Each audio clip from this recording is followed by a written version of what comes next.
Le symbole de la ville de Berlin est un ours, ein Bär. Vous le saviez? Nicolas Obermann nous raconte l'histoire et les métamorphoses de ce plantigrade berlinois au cours des siècles. Vous le savez, en ce moment, le festival de Berlin bat son plein. Bien sûr, tous les festivaliers se posent la même question.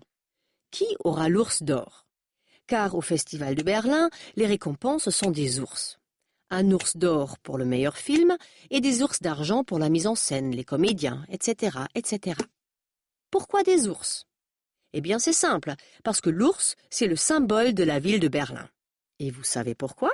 Parce qu'en allemand, l'ours se dit Bär, et que, vous l'entendez, de Bär à Berlin, il n'y a qu'un pas, tout bêtement. Le fait qu'à l'origine le nom de la ville, Berlin, n'a probablement rien à voir avec l'animal, mais avec le mot Berl, qui signifie en slave lieu humide, n'y change rien. Au Moyen-Âge, on aimait bien les blasons parlants. On a donc utilisé l'ours. Il est vrai que l'ours sied bien à une capitale. Fort, brave et vaillant. Mais l'ours de Berlin a connu des moments moins glorieux. Il lui a fallu plusieurs siècles pour s'affirmer. Voici les premiers ours sur un sceau de la ville en 1280. Il y en a 2. Ils symbolisent la ville de Berlin. Mais ce qu'on voit surtout, c'est un aigle, le symbole des comtes de Brandebourg qui règnent sur la région. En 1338, l'ours s'impose un peu plus. Regardez, il est au centre du sceau maintenant, mais il a perdu son copain. Une laisse le relie à un blason, avec au bout l'aigle des seigneurs de Brandebourg.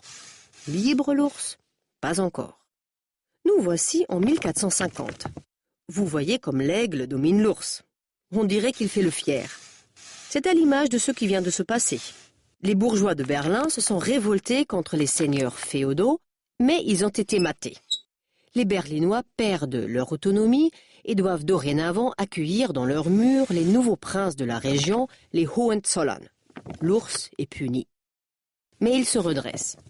Sur ce blason de 1709, il n'y a plus de laisse, juste un petit collier. L'aigle noir de Prusse et l'aigle rouge de Brandebourg lui font de la place. Normal, Frédéric Ier vient de réunir 5 villes. Berlin, Köln, Friedrichswerder, Dorotheenstadt et Friedrichstadt pour former la capitale et ville de résidence princière Berlin. Le blason est donc surplombé par la couronne des princes électeurs.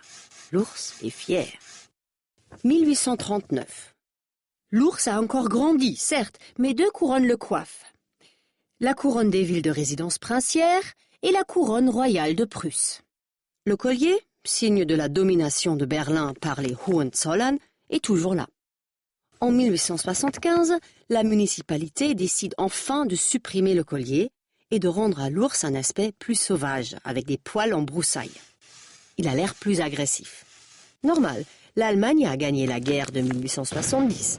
Wilhelm I, en français Guillaume Ier, devient empereur et Berlin devient la capitale de l'Empire allemand.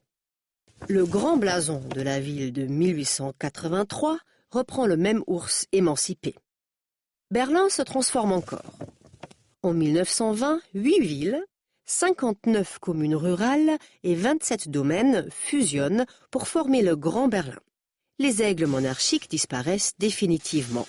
À l'issue de la Deuxième Guerre mondiale, Berlin est divisé en 2. Il y a donc 2 ours, un pour chaque côté du mur.